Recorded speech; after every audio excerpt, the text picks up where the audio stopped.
আপনি কখনো এই মশালা শুনেছেন যে আরবিতে কথা বলা সুন্নত? শুনেন নাই। যদি শুনে থাকেন ভুল শুনেছেন কারো কাছে।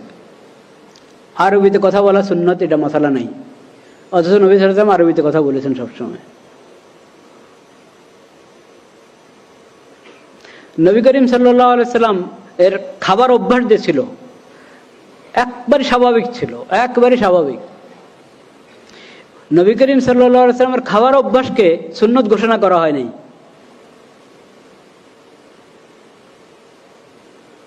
নবী করিম সাল্লাল্লাহু আলাইহি ওয়াসাল্লাম খাবার অভ্যাস যদি সুন্নত ঘোষণা করা হতো তাহলে কি অবস্থা হতো আমাদের?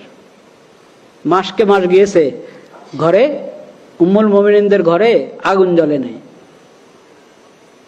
আগুন জ্বলে না এর মানে ভাতের তো প্রশ্নে আসে না, ভাত তো সেখানে তেমন তখন ওটা চালের ইয়া ছিলই না, তেমন চালের অস্তিত্ব ছিল না তা না, কিন্তু রেওয়াজ ছিল না তেমন একটা। হলে রুটি জবের হকার, কিন্তু তাও আগুন জ্বলছে না, তো এর মানে রুটিও না, কি পানি আর খেজুর, সেটা কখনো আছে কখনো আছে না, আছে কখনো নাই, এই অবস্থা। কেন? এ না যে কোনো নবী করিম সাল্লাল্লাহু আলাইহি ওয়াসাল্লাম আর্থিক সংকট, সবসময় আর্থিক সংকট ছিল তা না। আল্লাহ তাআলা অনেক দান করেছেন নবী করিম সাল্লাল্লাহু আলাইহি ওয়াসাল্লামকে, কিন্তু নবী করিম সাল্লাল্লাহু আলাইহি ওয়াসাল্লাম দান করতে থাকতেন, উম্মুল মুমিনিনরা দান করতে থাকতেন, এত দান করতেন যে পরে দেখা যায় ঘরে হয়তো আজকে খেজুর দরকার, যে কয়জনের জন্য যে পরিমাণ খেজুর দরকার সেটাও হয়তো নাই, শুধু পানি আছে, বা খেজুর আছে আর পানি আছে।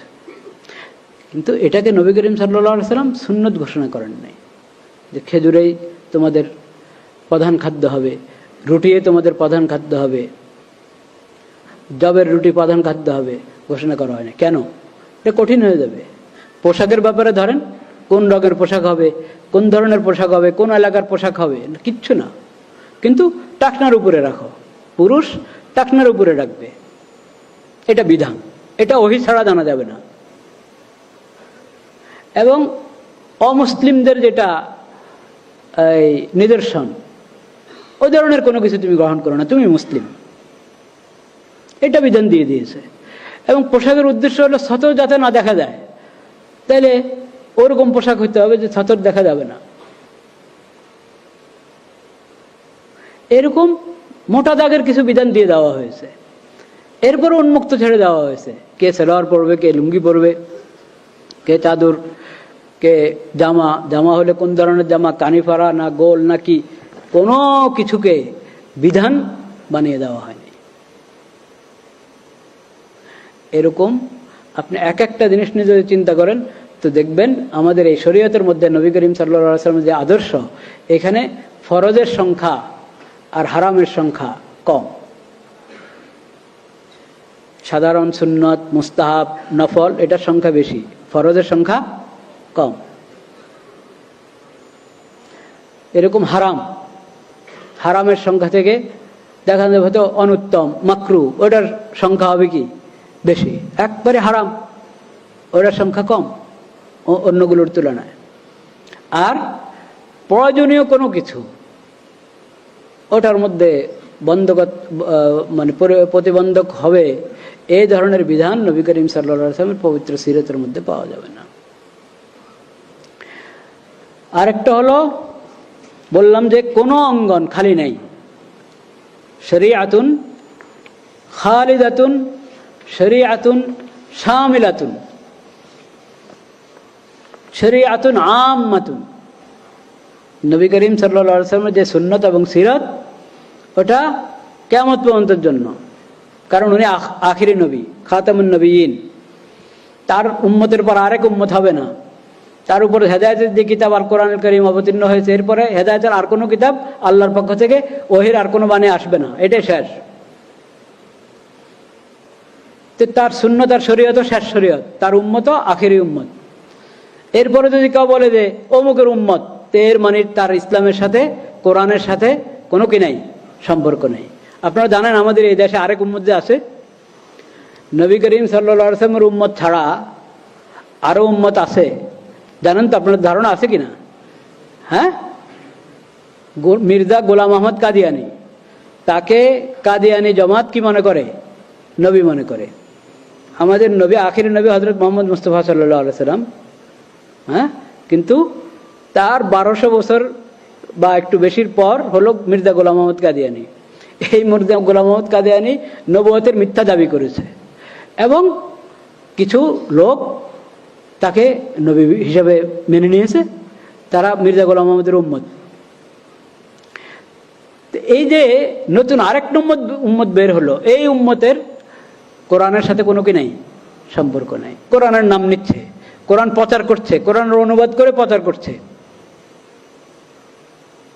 এই কিছুদিন আগে, কয়েক মাস আগে ইয়েতে জাদুঘরে তারা কোরআন প্রদর্শনী করেছে তারা। কারণ বুঝেন না, এটা তো কি বলে এটাকে, সমান অধিকার। বুঝতে পেরেছেন? সমান অধিকার তারা সেমিনার করতে চায়, কে মানা করবে? এটা একটা চিন্তার সমান অধিকার। এই যে আমাদের নবী করিম সাল্লাল্লাহু আলাইহি ওয়াসাল্লামের সিরতের আরেক বৈশিষ্ট্য হলো তার শিখানো কোনো মৌলনীতি, শিখানো কোনো বিধান, তার শিখানো, তার দেওয়া কোনো পরিভাষা, এটার মধ্যে কোনো অস্পষ্টতা নাই। যে ওই শব্দের মারপ্যাচ দিয়ে, শব্দের অস্পষ্টতা দিয়ে, পরিভাষার অস্পষ্টতা দিয়ে মানুষকে কেউ ধোঁকা দিবে, প্রতারণা করবে, এই সুযোগ নেই। সব আলহামদুলিল্লাহিল্লাযী আনজালা আলা আবদিহিল কিতাব ওয়ালাম ইয়াজআল লাহু ইওয়াজা, ওয়ালাম ইয়াজআল লাহু ইওয়াজা। কোনো ধরনের বক্রতা, কোনো ধরনের অস্পষ্টতা, কোনো ধরনের কোনো খোঁজ ত্রুটি এখানে খুঁজে পাবে না এই সিরতের মধ্যে, এই শরীয়তের মধ্যে, আল্লাহর অবতীর্ণ করা এই কোরআনের মধ্যে। তো সমান অধিকার, এটা একটা পরিভাষা, এটা কোরআনের পরিভাষা না, নবী করিম সাল্লাল্লাহু আলাইহি ওয়াসাল্লামের সিরত এবং সুন্নতের পরিভাষা না। এই জন্য এটার মধ্যে অনেক অস্পষ্টতা। সমান অধিকারের ব্যাখ্যা করেন আপনি বসে বসে, এক একজন এক এক ব্যাখ্যা করবে। কাকে বলে সমান অধিকার? একটা পরিভাষা আপনি দিচ্ছেন, তাহলে এটার সঠিক ব্যাখ্যাও তো দিতে হবে, সঠিক মর্ম দিতে হবে। সমান অধিকার আপনি বলবেন প্রত্যেকে তার মতাদর্শ, তার মতবাদ, তার চিন্তা চেতনা, ওটা আপনার করার, তবলিগ করার, প্রচার প্রসার করার অধিকার রাখে। আচ্ছা, যদি এই কথা আপনি দলিল দিয়ে সাব্যস্ত করতেই পারেন যে সবার অধিকার আছে, আমি এখন ওই তর্কে দিলাম না, কিন্তু আমি বলতে, তবলিগের অধিকার আছে, প্রতারণা করার অধিকার আছে, প্রতারণার অধিকার আছে।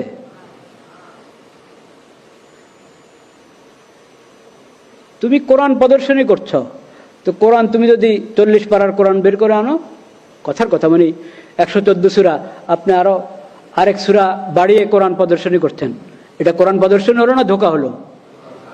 ধোঁকা হলো। ঠিক এরকম একটা সূরা বাড়ান নাই, একটা আয়াত বাড়ান না, যা আছে তা ওটাই প্রদর্শনী করছেন, কিন্তু ওটার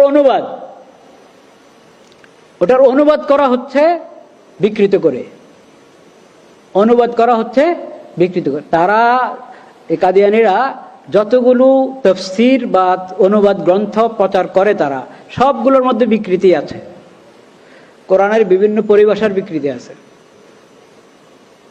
এবং এমন বিকৃতি ঈমান কুফর হয়ে যায়, কুফর ঈমান হয়ে যায়, হালাল হারাম হয়ে যায়, হারাম হালাল হয়ে যায়, এই ধরনের বিকৃতি আছে। আকীদা পরিবর্তন হয়ে যায়, এই ধরনের বিকৃতি আছে। তো এটাকে কোরআন প্রদর্শনীর নামে, কোরআন অনুবাদ, কোরআন তাফসীরের প্রদর্শনীর নামে যদি প্রচার করা হয় এবং প্রদর্শনী করা হয়, তাহলে এটা কি তবলিগ হলো না প্রতারণা হলো? প্রতারণা। তা আপনি সমান অধিকারের কথা বলে আপনি বলেন যে তারাও তো, তাদেরও একটা ধর্ম আছে, কাজে ওদের নাগরিক হিসাবে অধিকার রাখে এটা প্রচার করার, নাগরিক হিসাবে প্রচার করার অধিকার রাখে, মানুষকে ধোঁকা দেওয়ার অধিকার রাখে না। এটা কে বুঝবে? কাকে বুঝাবেন? আমরা কি বুঝি না, না বুঝেও বুঝি না? কোনটা?